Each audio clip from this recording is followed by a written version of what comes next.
O tema do nosso bate-papo de hoje é saudade de Jesus.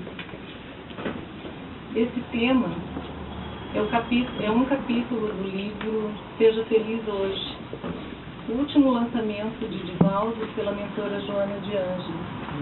Então, quem quiser buscar essa fonte está nesse livro, tá? Divaldo Franco faz uma narrativa muito bela a respeito de Jesus, numa palestra que ele fala sobre a saga de Jesus na humanidade. Então ele começa reportando nos tempos lá da Galileia, quando as pessoas buscavam Jesus porque elas ouviam falar de um rabi muito meigo e ao mesmo tempo enérgico. E esse rabi estava promovendo curas. E a gente sempre vem buscando a cura do nosso corpo, a busca da saúde. E há 2000 anos atrás, muito mais do que agora, haviam os excluídos que eram marcados profundamente naquela sociedade. Os leprosos, eles eram mandados para o vale, o nome deles era riscado do livro da vida, as prostitutas não tinham alma, os pobres e estropiados ganhavam migalhas. E ele começa a fazer sua pregação na casa de Simão Pedro. E as casas, no relato, elas eram casas num formato quadrangular e que tinham 2 andares. E as pessoas se aglomeravam numa antessala e, de repente, eles escutam um barulho pedindo passagem, que alguém queria entrar. E eles procuram de onde vem esse barulho, e é da claraboia, porque ali estão descendo um paralítico numa maca e pedem passagem. E ele roga a Jesus para olhar por ele e clama por Jesus. E Jesus vai ao encontro dele. E Jesus pergunta: "Que queres de mim?" E ele responde: "Eu quero a cura, eu quero a saúde." E Jesus olha bem em seus olhos e fala assim: "Natanael ben Elias, eu te conheço desde muito. O que desejas de mim?" E ele repete: "Senhor, eu quero a cura." "Como é que me conheces, né? Você sabe meu nome." E Jesus fala: "Eu sou o bom pastor, eu conheço todas as minhas ovelhas. Você está disposto à cura, é isso que você quer?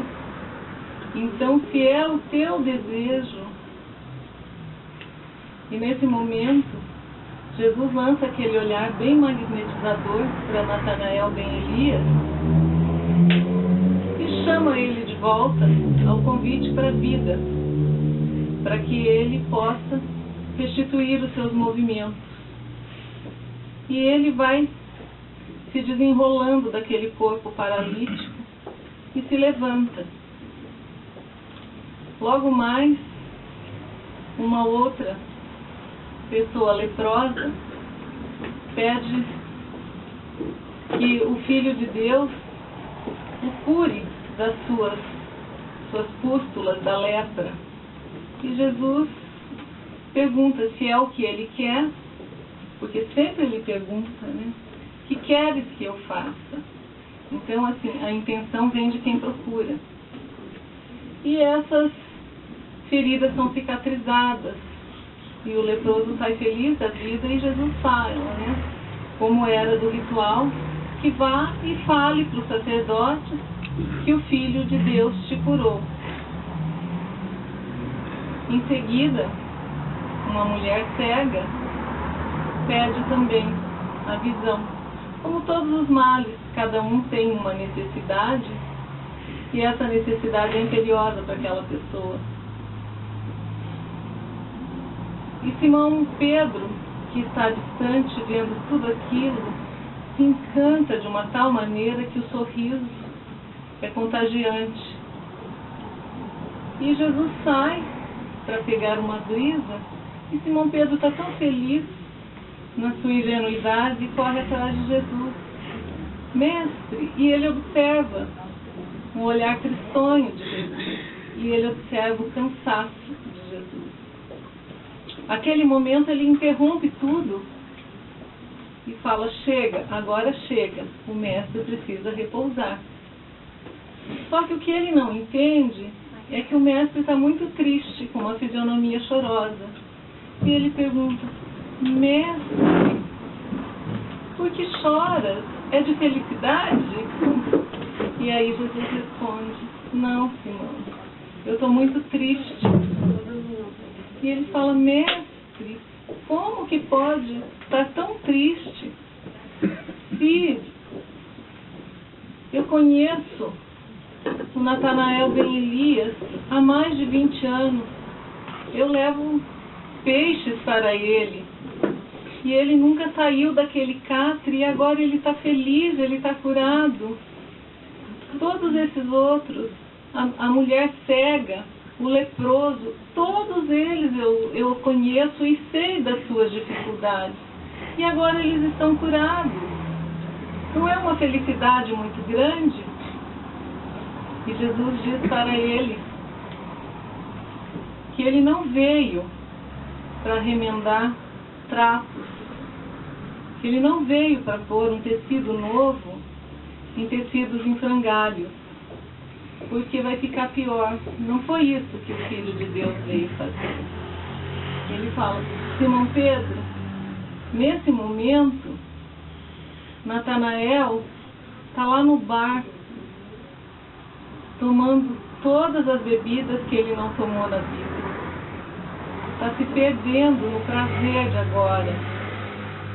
Aquela mulher cega está arquitetando seus planos de vingança contra todos aqueles que já fizeram ela passar humilhações.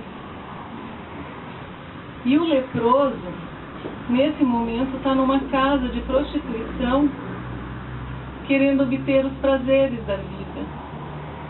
Não foi para isso que eu vim. Aí Simão Pedro começa a entender todas aquelas procuras e todo o imediatismo das pessoas. Como no livro do Dr. Andrei Moreira, no Cura e Autocura, ele fala que as pessoas elas estão atrás de anestesia. Elas não estão atrás da verdadeira cura. E assim, Joana começa a discorrer esse texto sobre a saudade de Jesus. Porque naquela época, 2000 anos atrás, já eram as necessidades, e aquelas necessidades são as nossas necessidades ainda, quando nós permanecemos num estágio mais de infância espiritual, onde os nossos prazeres, as nossas satisfações momentâneas precisam ser preenchidas. Então Joana começa dizendo que no tumulto que assola em toda parte no planeta terrestre, desequilibrando o comportamento humano, parece não haver espaço para a harmonia, tampouco segurança para a vivência espiritual que dignifica e tranquiliza o espírito. Se a gente parar para pensar e viver nesse tumulto que a gente está vivendo hoje, e só ficar ouvindo a notícia lá do Jornal Nacional, do nosso Globo News, a gente se contagia por essas notícias. De manhã você liga o jornal, já é a bola da vez, quem que é o ministro, quem que é não sei quem, E a gente acaba entrando só nessas frequências negativas. E a gente precisa de um tempo para a gente. E esse tempo é algo que a gente precisa começar a descobrir, mesmo no tumulto, né? Porque não dá tempo, às vezes, de ir para um lugar quieto. Então a gente entra dentro do templo do nosso coração, da nossa mente, tentando manter um pouco o nosso equilíbrio.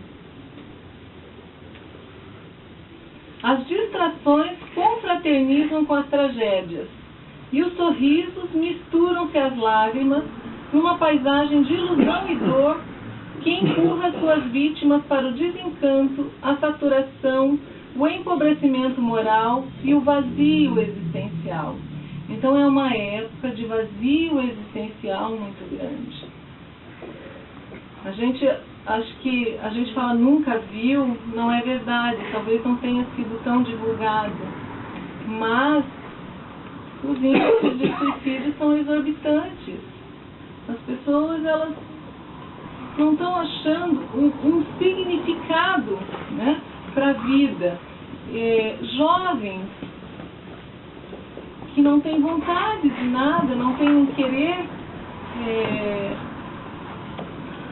não sabe para que é o valor da vida e se perdem. E daí vem essa sociedade materialista e consumista do ter, de tudo que a gente tem que ter, né? E a gente precisa, num momento, parar para pensar e repensar nossos valores.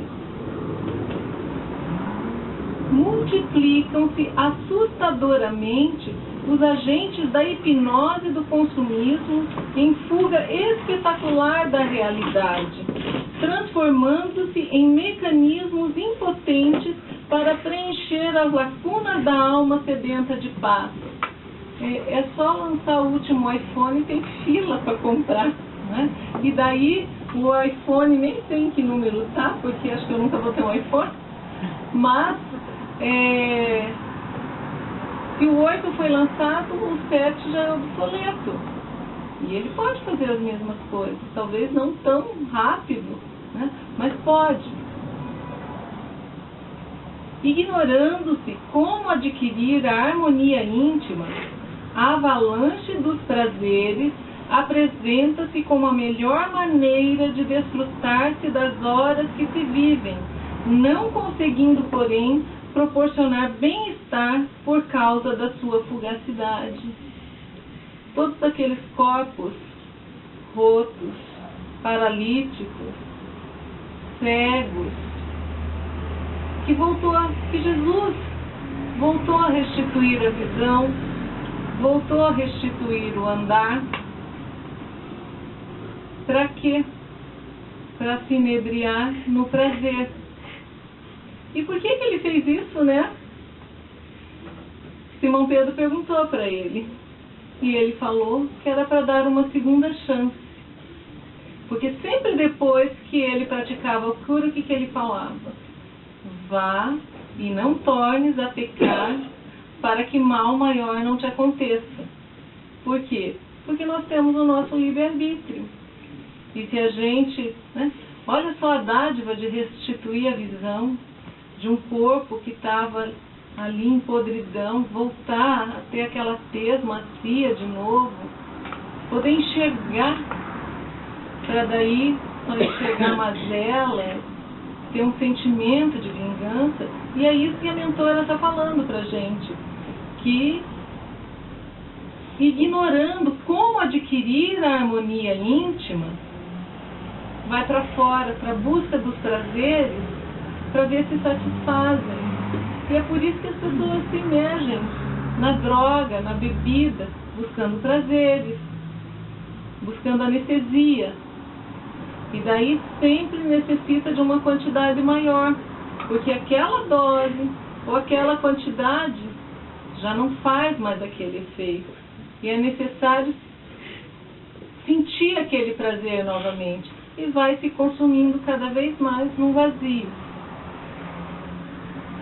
Há um número incontável de pessoas que não possuem porque desconhecem o sentido profundo da reencarnação. Encantam-se com essas fantasias que logo são substituídas por outras ansiosas e instáveis, que desaparecem na voragem dos conflitos em que sucumbem sem consciência do que lhes acontece. Joana fala que essas pessoas estão em consciência de sono. É o primeiro estágio da consciência. Então, assim, quanto menos consciente se é, mais necessidades básicas se tem, né? Então é o quê? É o comer, é o dormir, é o desfrutar, é isso que interessa. E essa busca pela evolução, pelo sentido do ser, ela é inerente a cada pessoa e vai ter que despertar em algum momento. Então é sempre essa grande guerra do ter e o poder. E assim, não é abolir o ter, o possuir. Os bens terrenos, eles estão aí, ainda mais se eles são conquistados com esforço pessoal, com a luta, né, que chegou lá, a pessoa tem o direito de ter conforto, de ter segurança, de ter sua casa, o seu carro, ter conforto. O problema é ser possuído pelo objeto.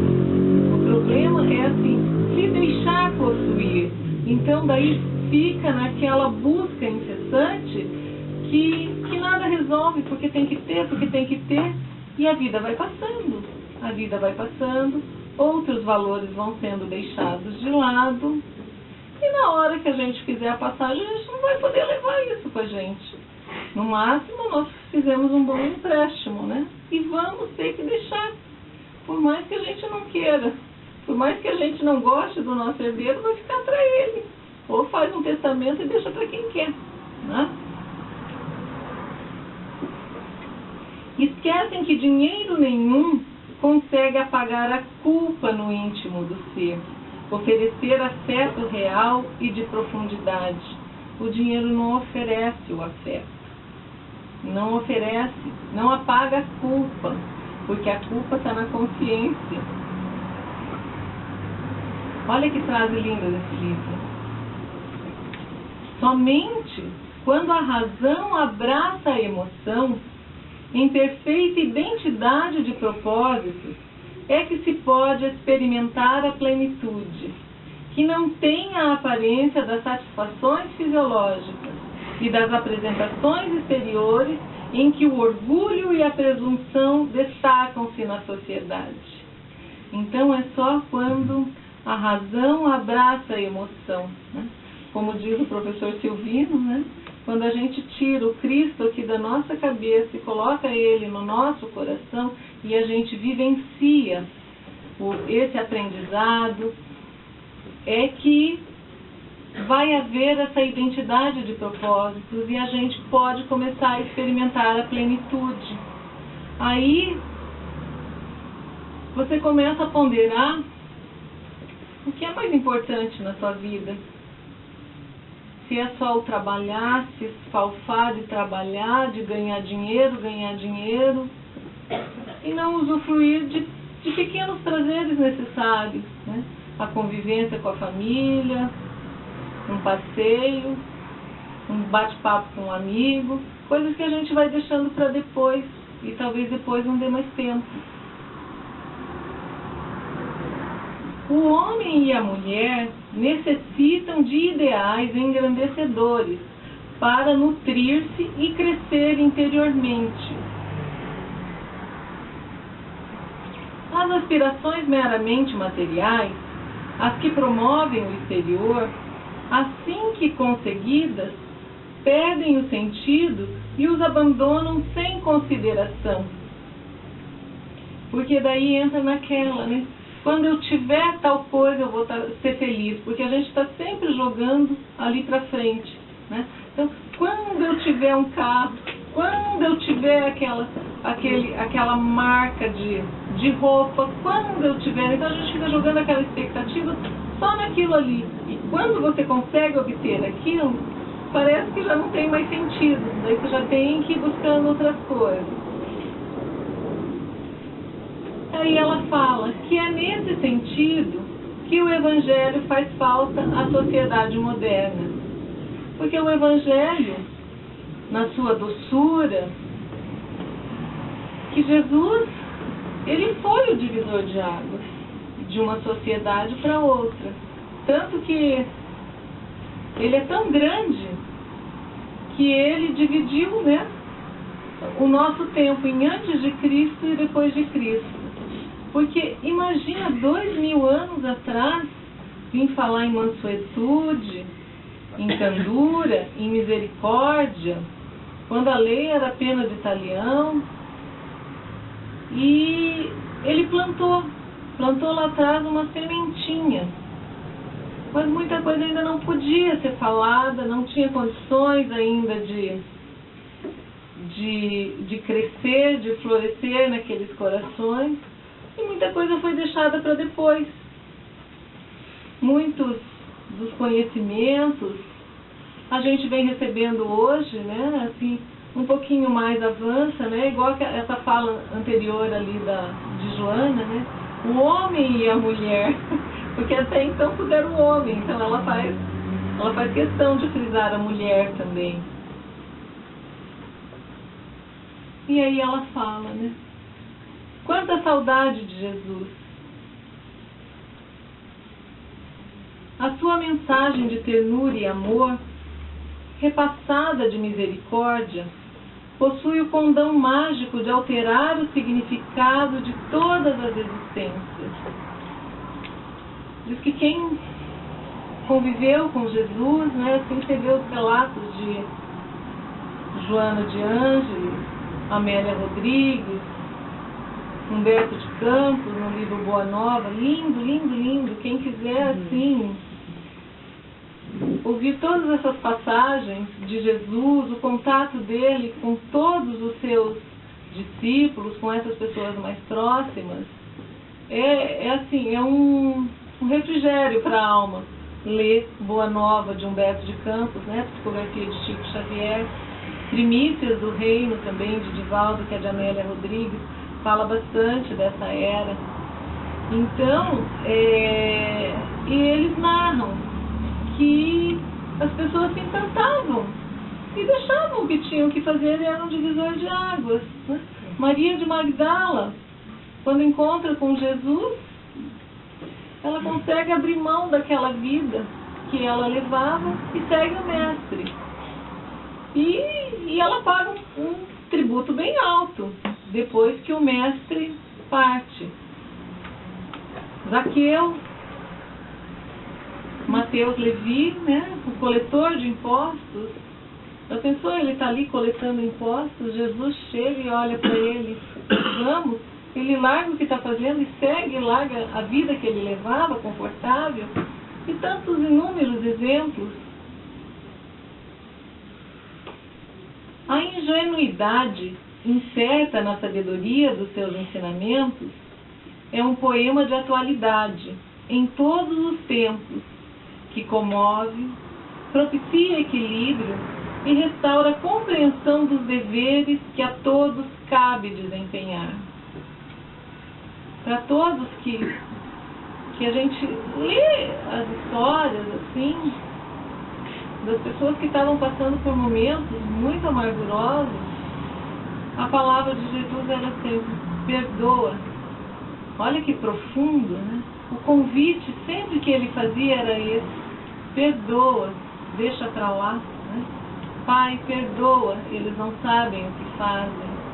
Então a gente lê relatos de pessoas anônimas que fizeram parte, porque é claro que na história de Jesus não é só Zaqueu, Maria de Magdala, João, esses que estiveram em evidência, mas quantos outros anônimos que estavam por ali e que para cada um ele levou a sua mensagem e que se transformou e que formou um núcleo, que transformou outros núcleos.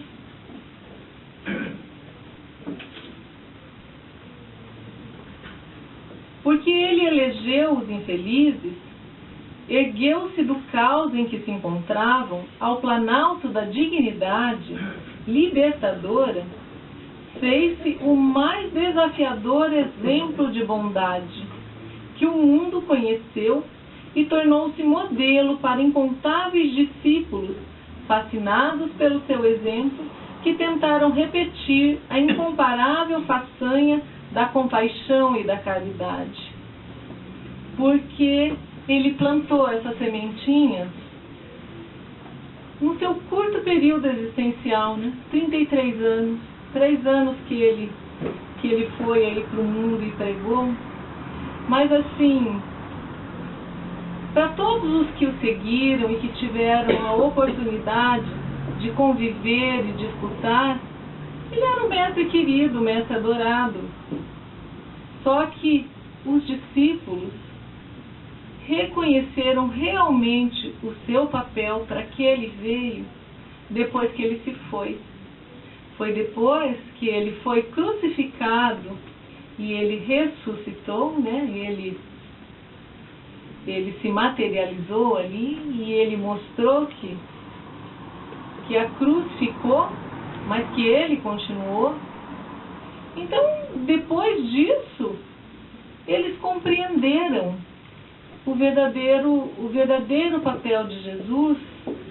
E assim, uma passagem muito linda é que Jesus, quando ele está com os apóstolos, e ele percebe que está chegando a sua hora, e ele conversa com Simão Pedro. Sempre Simão Pedro, né? Porque Pedro é pedra, e é onde ele ia construir a sua igreja.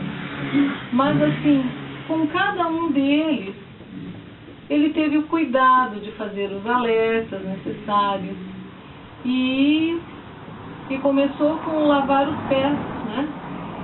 E o ato de lavar os pés era um ato assim, de intensa humildade. E quando ele foi para lavar os pés, Simão Pedro, não, mestre, isso não é justo, né? Fazer isso com a gente. Não, Simão, vamos e tal. E daí Jesus começou a dizer que para todos os apóstolos ali reunidos, que todos eles o iam renegar, que eles se fragilizariam. E Simão Pedro levanta e fala, de jeito nenhum, eu estou contigo sempre.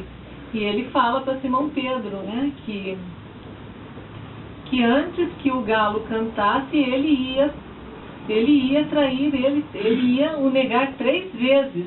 E ele então fica indignado. Jesus não conhece ele, como é que pode? E olha o que Jesus fala para Simão Pedro. Simão Pedro, você vai entender que o ser humano é muito mais frágil do que mal. São as nossas fragilidades. E Simão Pedro ficou com aquilo, né? E daí não deu outra. Ele vai, uma pessoa ouve, você era o seguidor? Não, vocês estão me confundindo. Daí uma outra pessoa, você estava lá? Não, era outra pessoa. E finalmente ele o nega mais uma vez. A terceira vez que ele o nega, o galo canta. E quando o galo canta, ele cai em si. E ele olha para onde Jesus está preso. E ele vê aquele olhar sereno e compassivo para ele. E ele entende aquelas palavras da fragilidade. E ele vê o quanto ele é frágil. E ali ele chora muito e pede perdão. E ali ele se decide a mudar o rumo da sua vida. E ele vai junto com os companheiros, principalmente com João, e montam a casa do caminho, né, na estrada lá para Jope, que acolhe. E olha o que todos esses espíritos de escola, que influenciados ainda pela matéria, conseguiram passar por essas experiências. Então ficou daí uma lição, né? Isso aí é belíssimamente narrado no Boa Nova. E é isso que Joana está falando aqui, de eleger os infelizes, né? Mas E esses discípulos, que fascinados pelo seu exemplo, tentaram repetir a incomparável façanha da compaixão e da caridade. A revolução que Paulo de Tarso faz, né? Que Saulo, quando se transforma em Paulo, todo destemido, mas ele vai buscando Ananias. Ele quer a cabeça de Ananias porque ele acha que Ananias é o culpado da conversão da sua amada Lívia, né, ao cristianismo. Abigail, né, a Lívia do Emmanuel. E aí ele vai para pegar Ananias. E aquela luz ofuscante do Cristo: Saulo, Saulo, por que me persegues? Mas Saulo, na mesma hora, ele se curva e fala: Senhor, que queres de mim? Que queres que eu faça? E prontamente ele veste a camisa e ele arca com tudo que ele aprontou. Porque não tem outra maneira, né? Se nós cometemos os nossos equívocos, como diz Joana, o único caminho da gente seguir em frente é repará-los quando desperta a consciência, né?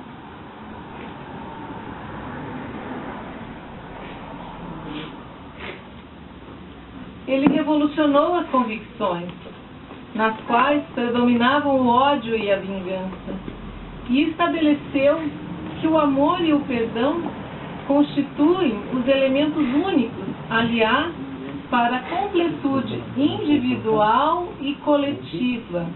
Não só individual, mas também coletiva.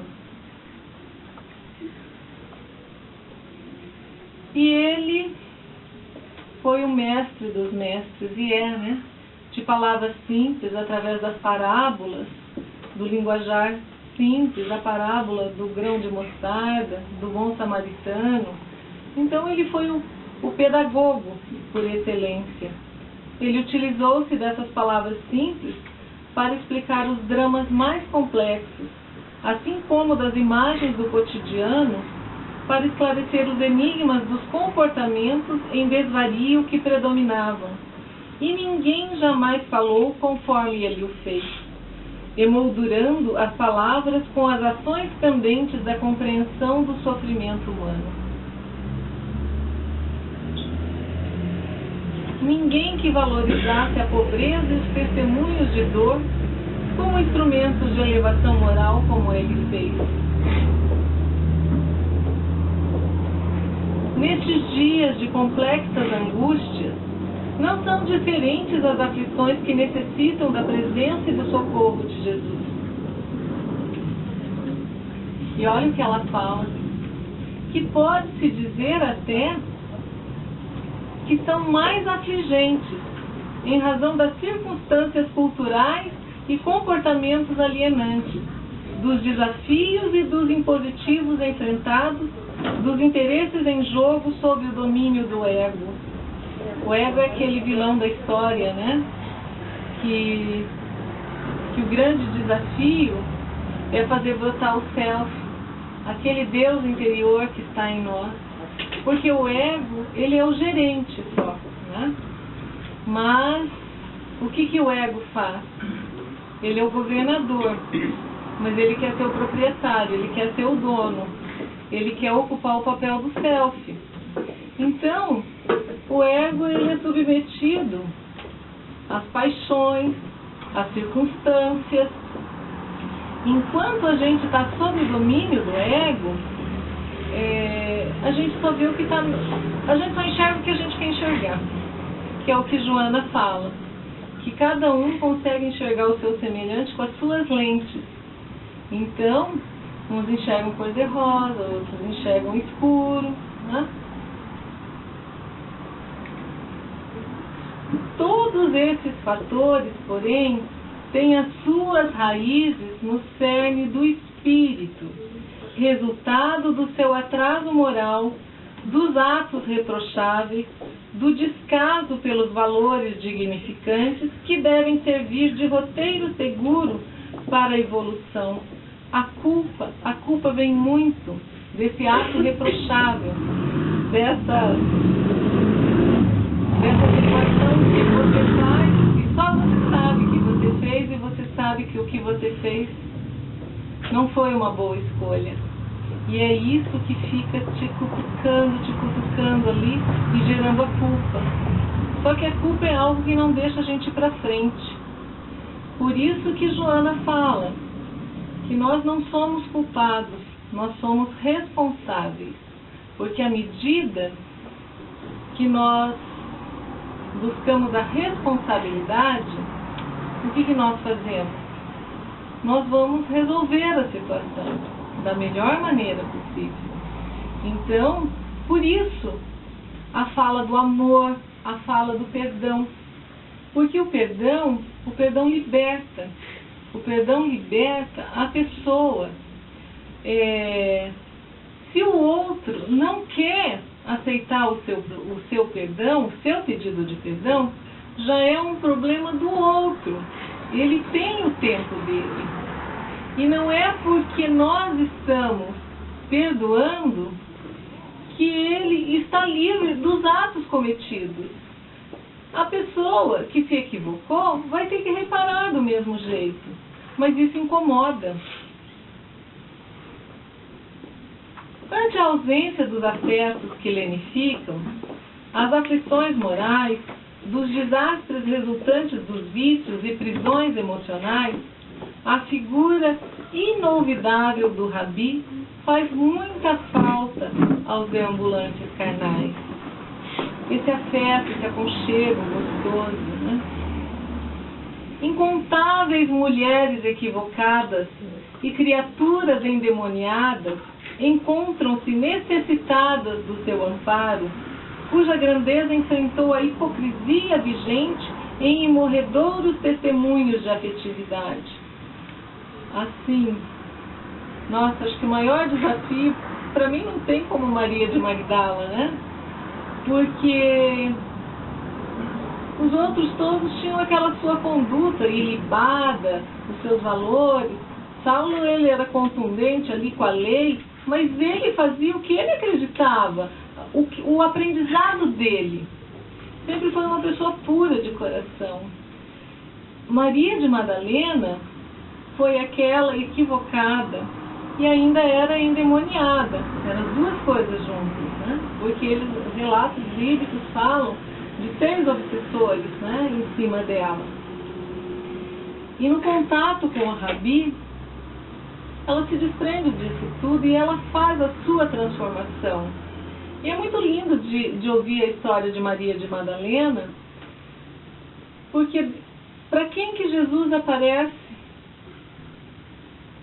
quando estão todos lá procurando? A primeira que vê Jesus ressuscitado, né, é Maria de Madalena. E ela vai contar feliz da vida para todos os outros. E o que eles fazem com ela? Imagina, para você que ele foi aparecer, para você, quem é você? E aí, depois que cada um vai seguir o seu caminho, ela quer seguir com ele. Não tem espaço para ela na vida dele. Né? Ela é um estorvo, ela é a mulher de má conduta. Esse estigma pesa, apesar dela estar buscando a reparação. E o que ela faz? Perdida no tempo ali, nos seus pensamentos, ela encontra um grupo de leprosos que está vindo em busca do Cristo. E aí ela começa a contar que ela conheceu o Cristo, o Rabi, Rabone, como ela o chamava. E ali ela começa a cuidar dos filhos do Calvário, os filhos que não foram dela, biológicos, mas foram os filhos que Jesus mandou para ela. E de tanto cuidar deles, ela também pega a lepra. E ela vai morrer nos braços de Maria, a mãezinha de Jesus. Porque o desejo dela é voltar a ver Maria novamente. E Maria morava com João. E levam ela até lá. E ela, quando ela está, né, já desfalecendo, ela também enxerga o Cristo. E ele fala: vem, Maria, você já atravessou a porta estreita. Então cada um tem o seu quinhão a passar. Ricos como Zaqueu, e miseráveis como todos aqueles que lhe buscaram o auxílio, enxameiam e movimentam-se sem norte ante a indiferença dos poderosos, não menos atormentados. Os poderosos também são muito atormentados. Quanta saudade de Jesus! Refugia-te no amigo que não teve amigos e deixa que ele te conduza. Amélia Rodrigues fala que ele é o amor não amado. Nada te perturbe ou confunda tua mente em face da corrosão do materialismo dominador. Medita na sua vida de dedicação a todos os infelizes, que somos quase todos nós os infelizes, e propaga, porquanto jamais, como na atualidade, Jesus necessita ser conhecido para que a existência humana passe a ter sentido na sua imortalidade. Tem um livro que eu estou deixando o Silvino louco, Mulheres Fascinantes. Então conta um relato de... é uma tríade. Aconteceu na mesma época de Jesus, uma moça que ela deixa a família, ela nasce num lar muito pobre, mas ela era bonita, ela tinha traços bonitos, um corpo muito bonito, e a vaidade, os prazeres falaram mais alto. E ela larga os pais e vai para um núcleo maior, né, em busca de tirar vantagem da sua aparência, porque ela via que se ela fosse fazer o trabalho humilde, ela ia ficar ali igual aos pais. E ela vira uma dama de companhia, né? E ela abre um bordel. Mas ela é a pessoa que todos querem. E ela é a dona desse local. E ela é dançarina. E todos os homens, todos os romanos se curvam a ela. Oferecem joias, oferecem propriedades, oferecem dinheiro. O que o dinheiro possa oferecer e o prazer queira receber. E ela vê um soldado e algo desperta nela. E ela o convida para ficar em companhia dela. E esse soldado, ele foi muito a contragosto naquele local, junto com os amigos. E ele diz que não, que o tempo dele ali já tinha acabado, que ele ia embora. E ela se revolta muito com aquilo, porque ela, que era cobiçada por todos, e alguém não querendo saber dela, né? Então ela fica muito zangada. E ela procura um romano, chefe de várias tropas, e que tem o poder. E ela faz uma denúncia e faz uma calúnia a respeito desse soldado. E conta lá uma história que convence. E junta o desejo desse romano de conseguir a companhia dela e manda prender esse soldado. E ele vai preso, fica lá no calabouço sem saber o porquê e fica esquecido lá.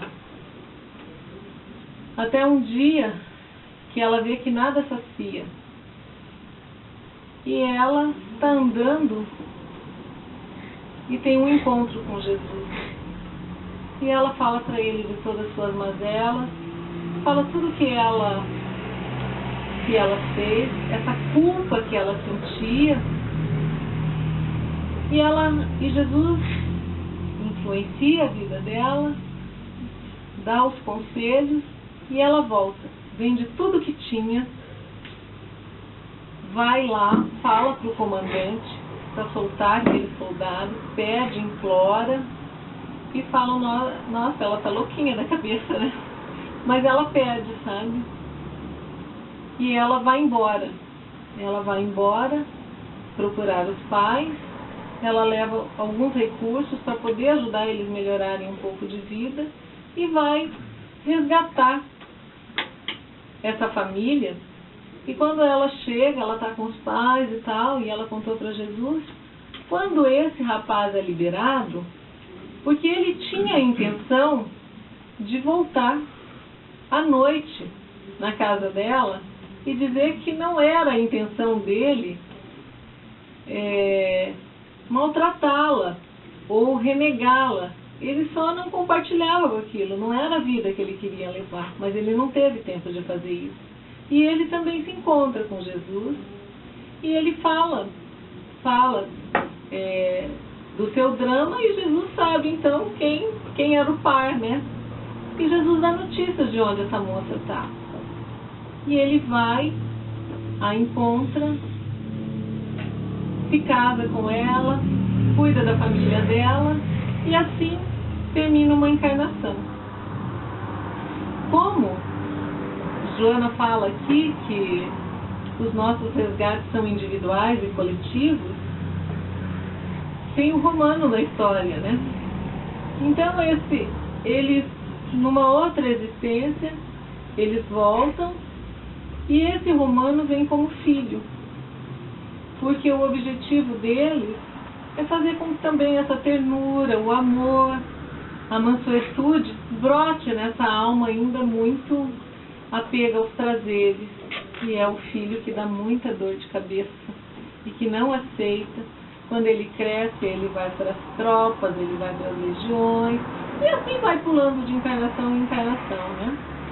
E aí essa moça conta num relato que o que atualmente ela estava fazendo no plano espiritual. Que esse filho ainda está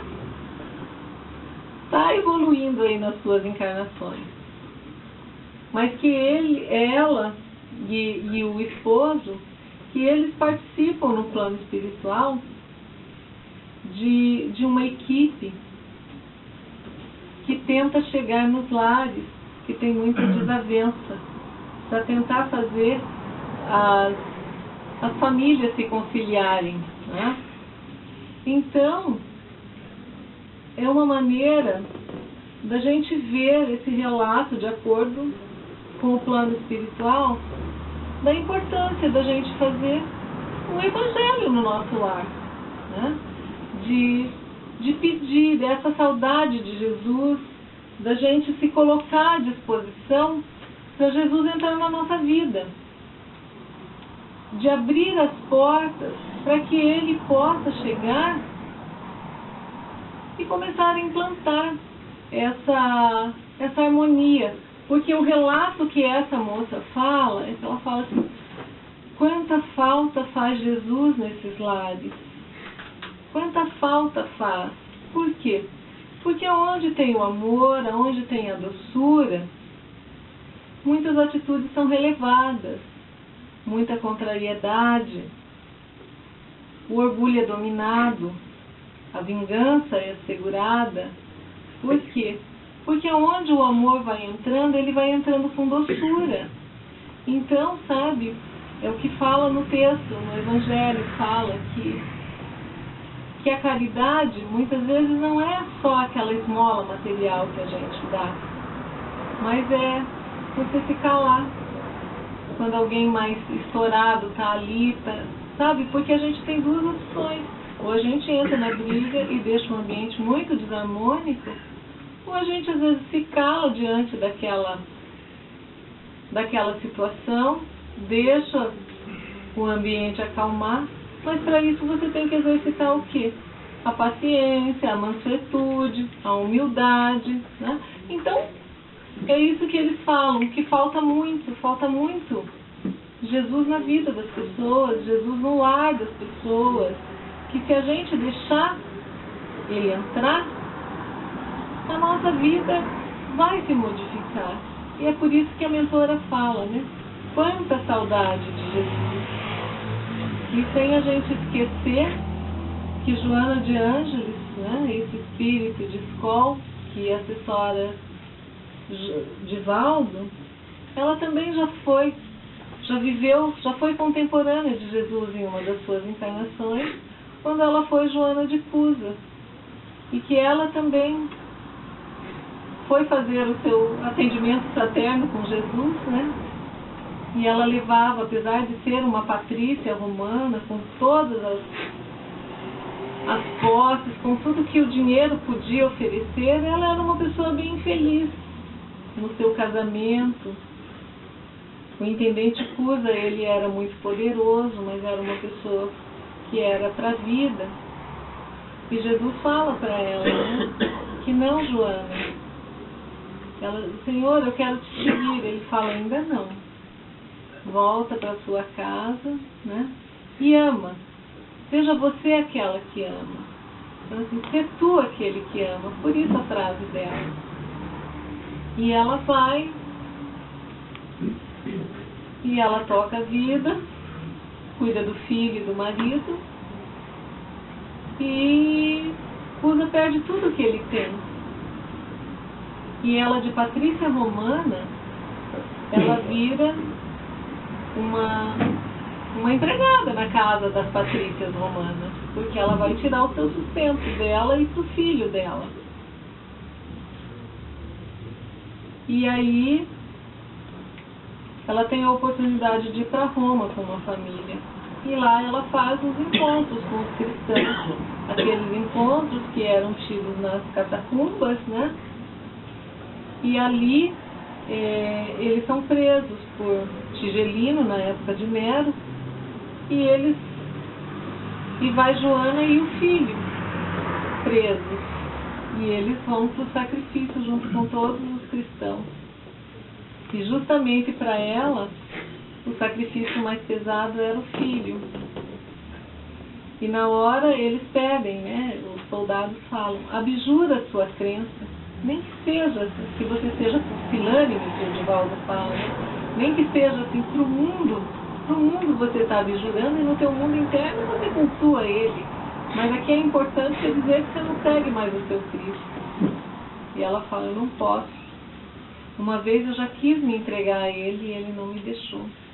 Ela falou, então eu fiz tudo o que ele me pediu pro mundo, mas agora eu vou seguir. Ela já estava com em torno dos seus 60 anos de idade, e ali ela é uma cristã que morre, né, naquelas sandices de Nero, que ele colocou todos os cristãos lá como tochas humanas, né? Então eles passaram óleo lá e besuntaram e queimaram. E o soldado chega e fala para ela, é isso que o seu Cristo fez para você? Te ensinou a morrer? Ela falou assim, não só isso, como ele também me ensinou a te amar. E ela também, né, nos relatos aí de Divaldo e todos esses livros que estão ao nosso alcance, também Jesus chega e fala, vem Joana, você já passou pela porta estreita. Porque acho que quem viveu com Jesus nunca mais foi o mesmo. Envolto naquela onda de amorosidade, vendo a realidade espiritual, a pessoa se transforma. E já vieram de quantas existências, né? Aquele foi o divisor de água na vida deles, há 2000 anos atrás. Então, que ele também seja um divisor nas nossas vidas, que nós possamos retornar aos nossos lares em segurança.